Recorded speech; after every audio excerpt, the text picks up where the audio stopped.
it's all coming to an end, but today we are celebrating the season finale of Path to the Draft presented by Nationwide. Hello, everybody. I am Rhett Lewis. So glad to be back here with you on this Friday with my guys, Charles Davis and Bucky Brooks. And, well, CD, I guess some of us are celebrating the end of this run a bit more visually. Nonetheless, welcome back to you, my friend. Thanks a lot, Rhett. Bucky, I appreciate you guys having me back. This is like the non-cool kid sitting at the lunchroom. I'm glad the cool kids came over and sat down with me to make me feel welcome. I appreciate it. But CD, it's like the last day of school, so it's a celebration. Hey, it's right. not, and there's no fun until something gets broke. So let's go ahead and break something today. Yeah, you know what? We got a few more reps to get in before we hit that final bell. And let's start this edition of Path by running some one-on-ones, if you will. Kind of. Some rookie versus rookie matchups that we are actually going to see in the 2020 schedule, which, by the way, is coming out soon. So we'll have that for you soon. But also just wanted to kind of paint a picture of what we might see these rookies look like. So, Bucky, is there a matchup out there that's getting you fired up?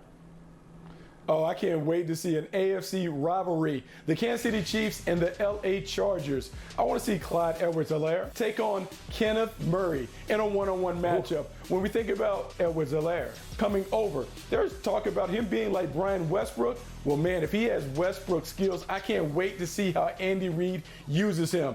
Back out the backfield, screen passes, swing passes, one-on-one option routes. He is going to create headaches for defensive coordinators in that division. But the Chargers may have the answer in Murray. Murray can hit, run, and cover. Great sideline-to-sideline player. I love his instincts and awareness. When we match him up one-on-one, I think it's going to be a lights-out performance. I like that, and we get it twice a year. Charles, is there a matchup that stands out to you, my friend?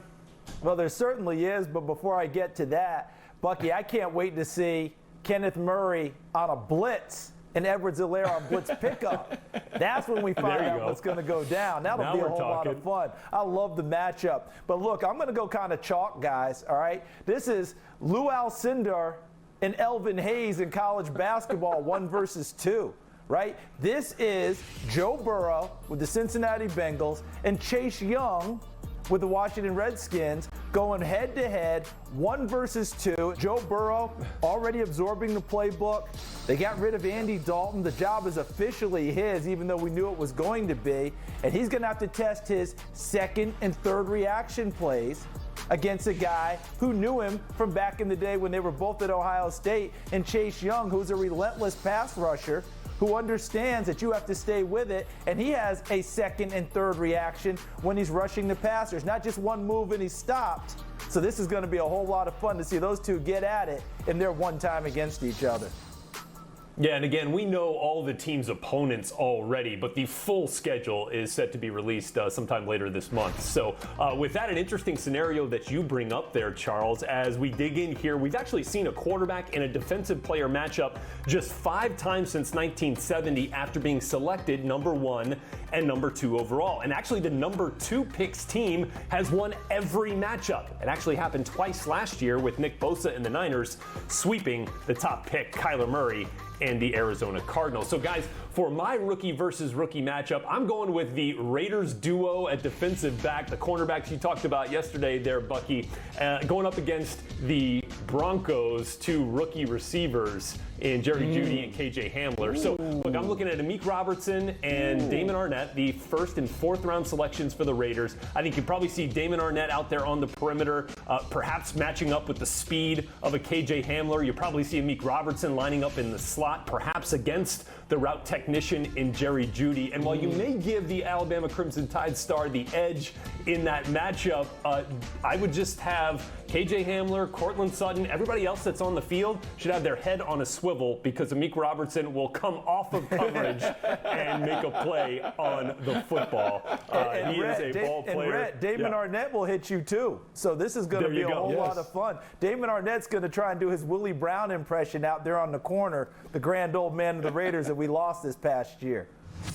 And guys, we get to see it twice a year in the division in the AFC West. Sign me up. Time now for our top 5 presented by Nationwide. Looking at the best values in the first couple of rounds in the draft based on DJ's top 150 rankings. AJ Epinesa, thought of as a first-round pick for most of this process, represented the most value based on where DJ had him ranked at 26 on his top 150, and then where the Bills ended up selecting him in the second round at number 54 overall. DeAndre Swift, actually the highest-ranked player that didn't go in the first round. DJ had him at number 16. Ended up going with the third pick of the second round to the Lions. So, Bucky, why did some of these players who are expert predictions there had them going in the first round? Why did they fall short of some of those expectations?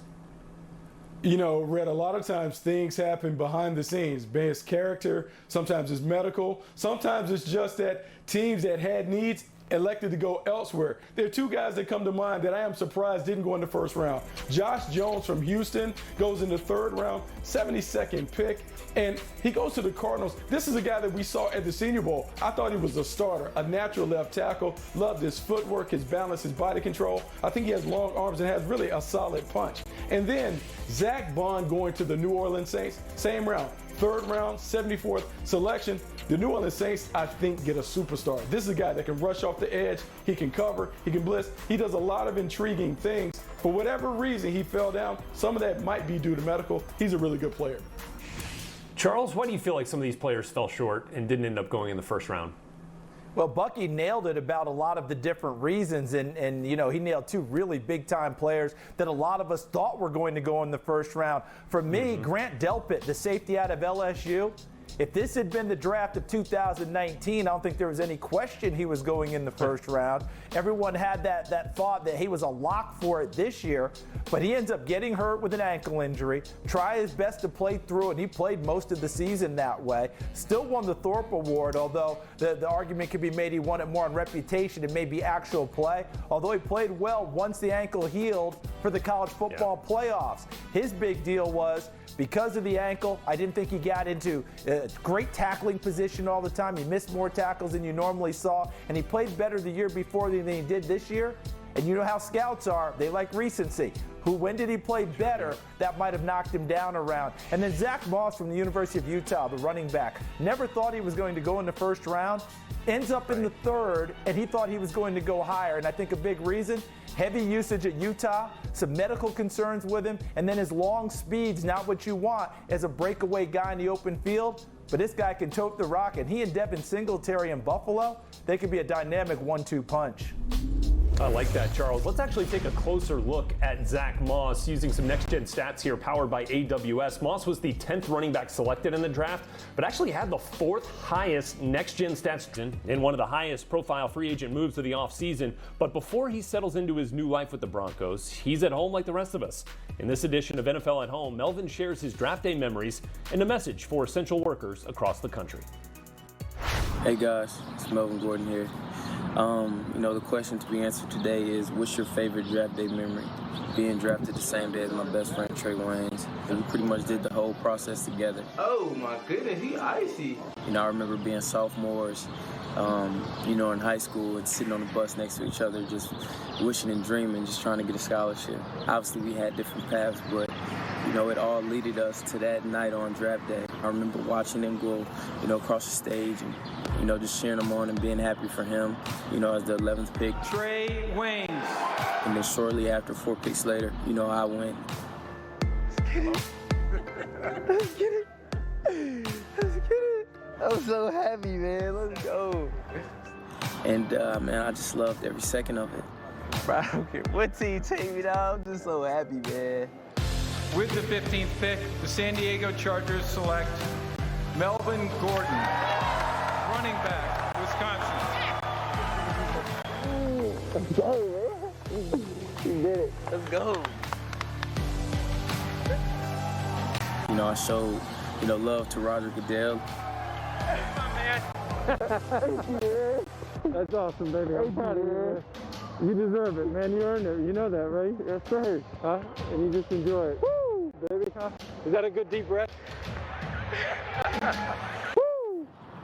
You know, to the people during this pandemic that's putting their lives on the line, for people that, you know, you don't even know.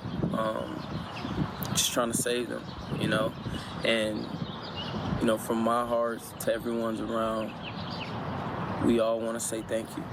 Thank you for everything from top to bottom, because you don't have to do what you're doing, and you're doing it out the kindness of your heart, and we appreciate it. So, thank you, man. What a terrific message there by Melvin Gordon, a truly important one with everything that's going on right now. And in the spirit of Melvin Gordon being one of the top free agents to sign with a new team this offseason, guys, let's bring the entire offseason full circle here and welcome in the free agent acquisitions and pair them along here with a team's draft class and find the perfect pairings using that formula. Bucky, what stands out to you? Oh, I'm going to go down to Atlanta, and I like the pass rushing duo of Dante Fowler and Marlon Davidson. And Dante Fowler, the Falcons are getting a rugged edge rusher who has kind of found his game over the last year and a half in LA. You now put him on that turf and unleash him to really play as an urgent athlete off the edge. He should give Dan Quinn a lot of immediate production. But putting Marlon Davidson beside him as a 3 technique, maybe even a sub-package inside pass rusher, gives them 2 physical players that should change the tenor and the tempo of their defense. I really like the pairing of Fowler and Davidson.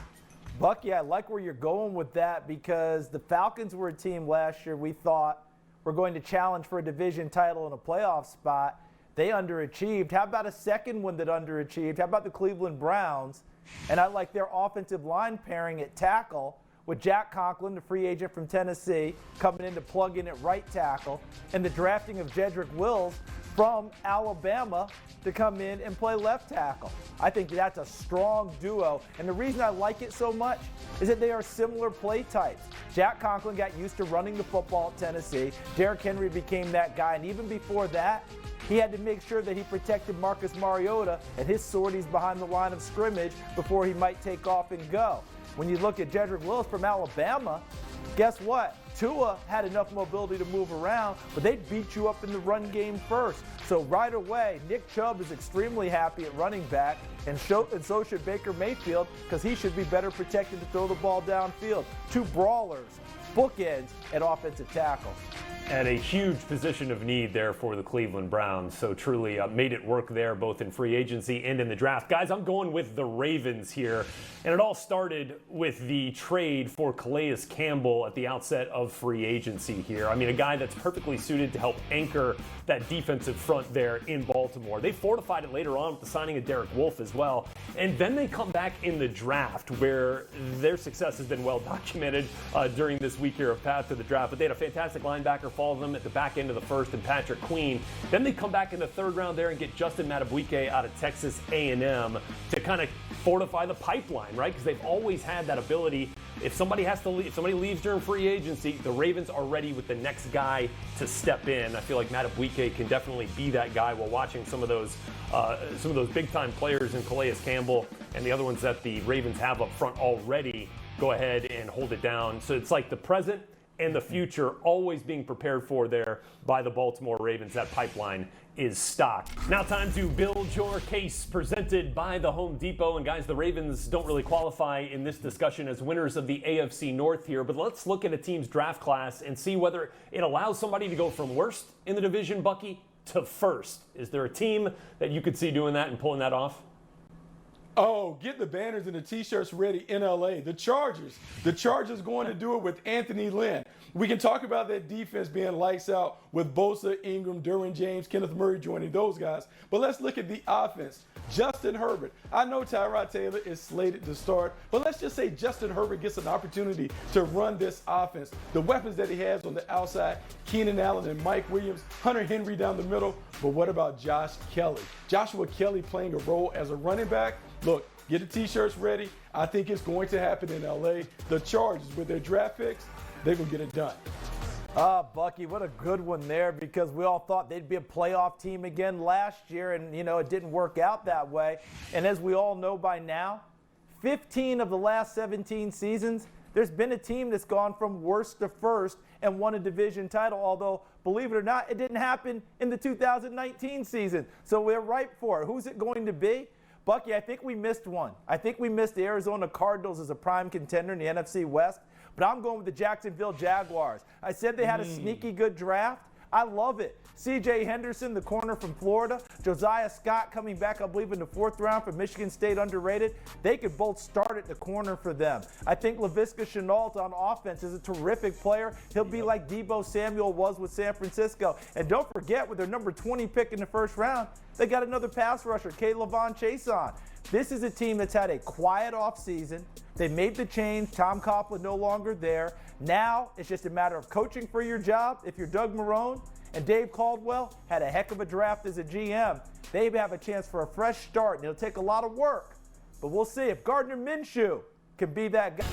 All right, guys, back here with you on Path to the Draft, presented by Nationwide. We're going to steal a page out of Bucky Brooks' Scouts Notebook, which, by the way, you can find at NFL.com/Brooks, and look at some of the things we learned from this year's draft. Kind of looking at where players were selected, how teams prioritized positions, kind of giving us a glimpse into their overall strategy. So, Bucky, what was one of the lessons you learned in some of the trends that you saw in this draft? Oh, I think the biggest lesson that I learned in watching the Dallas Cowboys, prioritize players over the system. Will McClay talked about Mike McCarthy coming in, and the first thing that he talked about is, hey, players over system. Get me a bunch of good players, and we will figure out how to fit them into the system and make it work. So then, lo and behold, on draft night, CeeDee Lamb is right there. They don't have a need for a wide receiver. They needed other things, but they took the best player available because the scouting staff can now hand Mike McCarthy a talented player and say, hey, go make it happen. That's what I learned from watching the draft. Hey, Bucky, I'm not above stealing from your scout's notebook and stealing from your past experience. And when you came out in the draft, you were about speed. And that's what I think this was about. In the NFC East, the Cowboys took CeeDee Lamb, as you mentioned. How did Philadelphia counter? Jalen Reagor from TCU, and then went and got 2 more receivers in the later rounds, and John Hightower at Boise State, and came back and ended up getting Quez Watkins from Southern Miss. And then how about the AFC West, which is a pure track meet now, trying to chase down Kansas City. Denver getting Jerry Jeudy and KJ Hamler. How about going ahead and making it work as you look for the Raiders, going out and getting Henry Ruggs, the fastest receiver in the draft, and then coming back and getting Len Bowden and Brian Edwards after that. Speed, speed, speed, point, counterpoint by all these teams. And CD, I'm going to eventually steal a page from your playbook here, but the lesson that I learned is that selecting multiple players at the same position creates an opportunity for your franchise, and that opportunity is margin of error. A lot of times teams get flack for selecting a couple of players at the same position. You go back to the Redskins when they drafted RG3 and Kirk Cousins in the same draft. Well, it ended up paying off. And then getting back to your point here, CD, look at the Eagles. They drafted 3 wide receivers. I mean, we have to think about this in the framework of teams usually only get about 25% of their draft class ending up as starters, even a little bit less than that. So why not increase your odds and take a couple of players at a position of need like the Eagles did there with their receivers? Okay, let's finish up here this episode of Path and this season with some bold predictions. Wouldn't have it any other way. Bucky, get bold for me. Oh, I'm going to go real bold, and I'm going to say that Jordan Love is going to be the best quarterback of the 2020 class when we look back at this. I know that he was taken at the bottom of the 1st round, and there's a lot of controversy in Green Bay about the pick, but the guy is talented, and we saw Pat Mahomes emerge as an MVP candidate. We may see the same thing with Jordan Love. Bucky, can you see me right now? I'm the Green Bay fan. I'm a Packer fan, right? You see this? What? I hope you're right. That's what they're counting on, but I hope it's later rather than sooner. For me, it's Willie Gay, the linebacker Kansas City surprisingly took in the 2nd round. When it's all said and done, we're going to wonder why we didn't rate him right up there with Patrick Queen and Kenneth Murray. He's going to make play after play for KC. So my bold prediction, guys, is that you are looking at the number 1 overall picks in the 2038 and 2040 NFL drafts. Conway Rock and Wilder Witt, my 2 little guys here. Minor miracle, their mom, the real MVP here, for keeping them out of the camera shot for the first 5 weeks of this show. Anyway, I want to send a big thank you out to all of you guys for watching, our production and technical crew for getting us on every single day here, and certainly wish all of you continued health and happiness.